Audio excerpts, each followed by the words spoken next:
And so I'd like to introduce Fabio Segura. Fabio is going to be talking about learning in extraordinary times, understanding and embracing learning variability. As you all can see on the slide, Fabio is co-CEO. Good morning, Fabio, at the Jacobs Foundation. There he shares responsibility for the overall success of the organization and leads the development and execution of its 2030 strategy. From 2015 to 2019, he served as head of international programs at the Jacobs Foundation, where he was responsible for the strategic and operative direction of the company, and especially across Africa and Latin America. And so during that time, he led its largest initiative to date called Transforming Education and Cacao Communities, which included a comprehensive strategy for public and private sector to improve the quality of education in the Ivory Coast. So Fabio, I'd like to welcome you to our virtual stage, and we're looking forward to hearing about learning in extraordinary times, understanding and embracing learning variability from Fabio, CEO at Jacobs Foundation. Thank you so much, Douglas, and good morning, everyone. Good evening, and good afternoon, wherever you might be. We've been asked to share with this audience something that we're very passionate about, and I'm personally, learning for, which is learning. It's our extraordinary times for learning.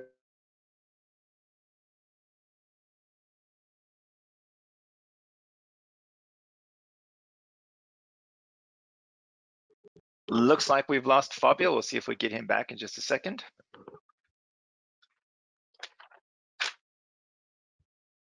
I will ask our organizer if Fabio is still there.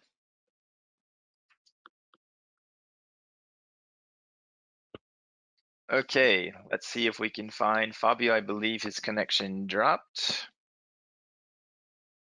Images are just frozen. There we go. Okay, a bit unfortunate there. I think I hear Axel in the background. Let's see if we can get Fabio back up again.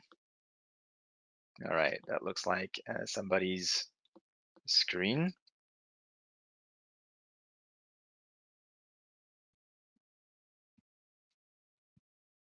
Okay, let me see. Who do I have on the line right now? Do I have Axel there? Yes, I'm here, and I see Wonderful. Fabio's presentation coming back. So I think his machine just crashed or something. Okay. Yeah. Very good. We will stand by while I think we're trying to get the presentation back up again.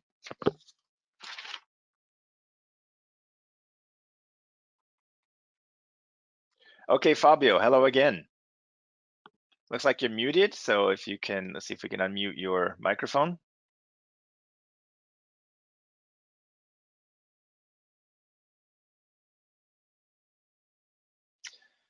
Okay, Fabio, I believe we can see you, but can't hear you.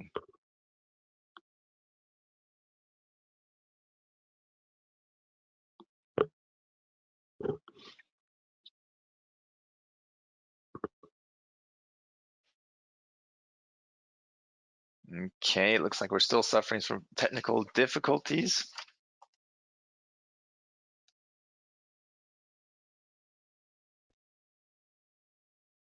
You should be able to hear me now. That's much better. Absolutely. Okay, I'll stay on the line and just go for it. So once again, Fabio, good luck. Thank you very much. Can you give me the control of the screen to share the presentation?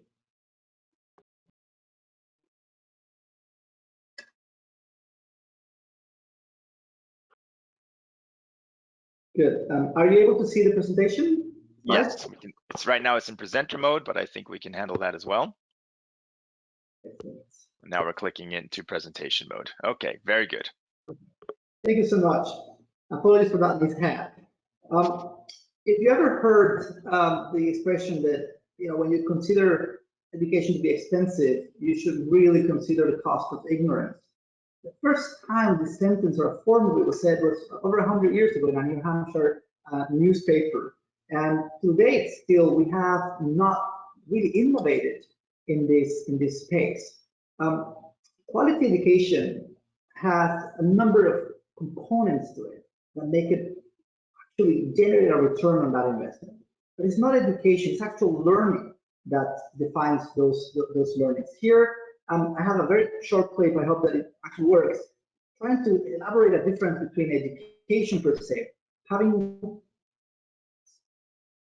cooling in place, and having learning take place.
And that difference between learning or schooling, learning and schooling is very important. As you see here, this is one of the stories of success humanity has gone over.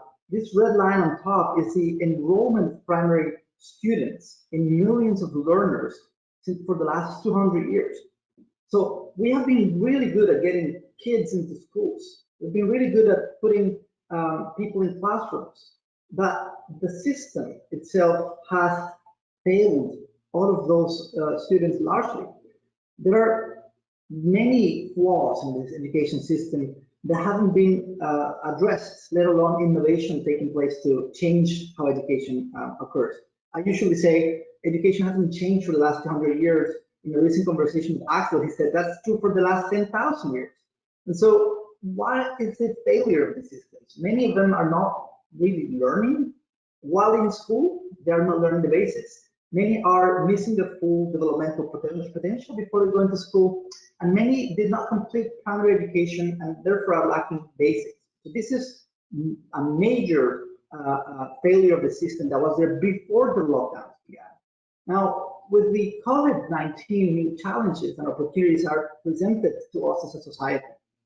On the challenge side, there is a widening gap of student learning attainment. So even now, as students go back into school, those who didn't have parents with online access, literate to begin with, or with availability of materials at home, will lag further behind than those who were more privileged. And that gap will represent 1 to 1.5 years of schooling equivalent in the life of this academic life of the students. So the gap is widening.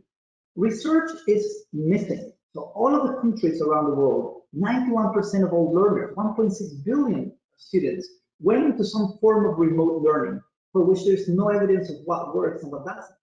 And so the last thing here is that as governments try to cope with the overwhelming needs of this pandemic, the budgets for investing in education and to make education relevant, quality education, as we have seen it, are shrinking.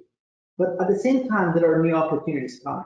So for the first time, there is an unprecedented openness of policymakers, teachers to embrace the innovations and the attention to what individualized learning would mean.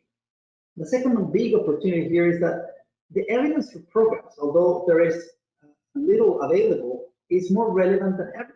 You have shrinking budgets, you want to make the most of them and dedicate them to what really works. So we have really now a window of opportunity to look into what science is telling us about learning and put that at the forefront of policy.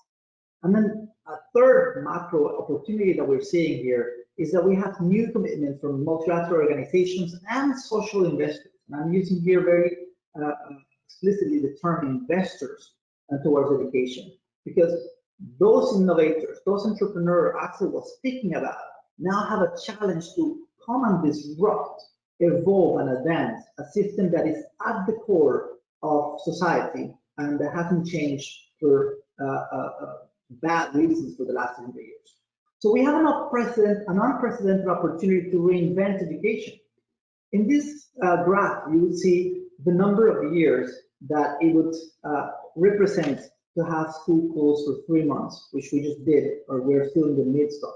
And without any responses to the shock, the number of years will vary between 1 and half a year. But if we, on top of trying to get back to the normal, introduce instruction reorientation, in other words, reinventing the whole purpose, system, and dynamics of education, we could actually gain years in terms of learning outcomes and attainment. And that is the message that we would like to give here. Going back to normal would actually widen the learning gap. And those who are less advantaged or coming from low-income countries or in rural areas, even girls versus boys, the levels and layers of inequality and exclusion would only consolidate. So we don't have to go back to normal. And a promising pathway to go forward seems to have been the educational technologies that in one form or another, everyone is using here. And this is a promising pathway forward because technologies can help us so far with really good with evaluation, with planning, and with making teachers' time more efficient. Where technologies are really not good at is in the human component that goes with it. Axel spoke about his colleague who told him, hey, you're a smart guy. That kind of feedback, that kind of observation, that kind of human component, which is inspiration at the center of the World Innovations Forum, is something that technologies cannot step in for humans and do. So we have to be smart about using technology in a way that increase and that improve the human interaction between learners and teachers, or between peers, or between communities and learners. And that is something that simply cannot be put in our minds as a replacement or as a way of changing the human component of education. Now, education also has many perilous obstacles or potential pitfalls. Most of the technologies out there haven't been even evaluated for effectiveness.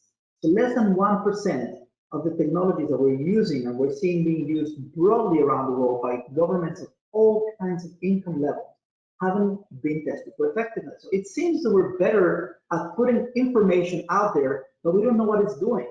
And in many ways, we're replacing the flaws of the traditional education system with bigger flaws done online and massively.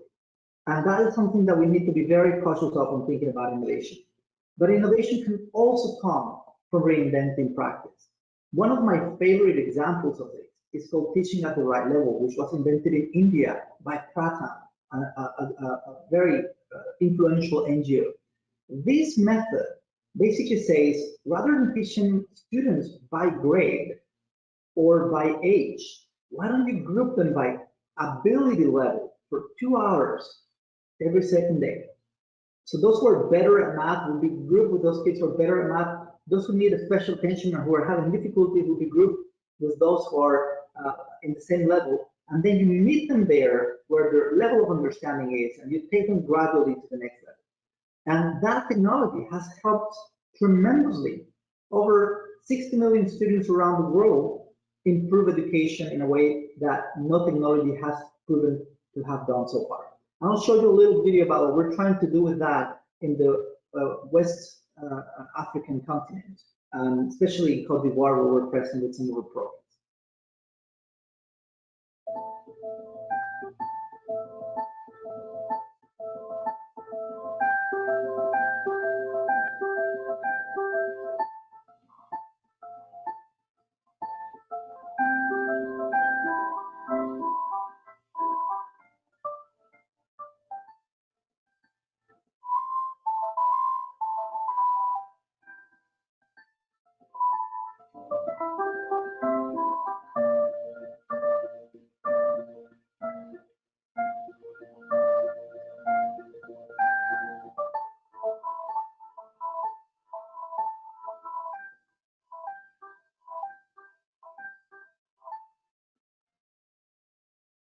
I'd like to finish by reading a statement that I came across recently and has inspired me tremendously. It's not about education, but it's at the core of our message this morning, evening, and afternoon. We need a living library of actions, social, economic, political, and healthful, so that can express our 21st century lives in ways we haven't imagined yet. And that is what entrepreneurship means, is to never stop starting, is to never take something for a finished business, not education, not startups, not a country's development level, and to rethink a role in disrupting it and thinking different ways in which to do something that seems to always be done the same way. Thank you very much for your attention this morning, and apologies again for the small glitch at the beginning of the presentation. Thank you very much, Fabio. I was just curious if you had a second or two, if you could tell us about what project you're currently working on. Of course, we're currently working on several projects, including the one in Cote d'Ivoire, which is a partnership with the cocoa and chocolate industry to transform the education in that country. And now from the experience we've made there, we're going to expand to 2 or 3 different contexts of high resource, low resource, and middle income countries. We don't believe in philanthropy being charity. We're past the point where grants were given and poor people were sort of waiting for donations to have an opportunity to meet basic needs. We believe in the entrepreneurial power of an interest-free capital that can unlock entrepreneurial capital and even private sector capital in combination with a social purpose. And that's what we want to do also in Switzerland, the country where we're speaking, which has a high resource environment, because here education also needs improvements, and in countries of middle income level and so on and so forth. Okay, great.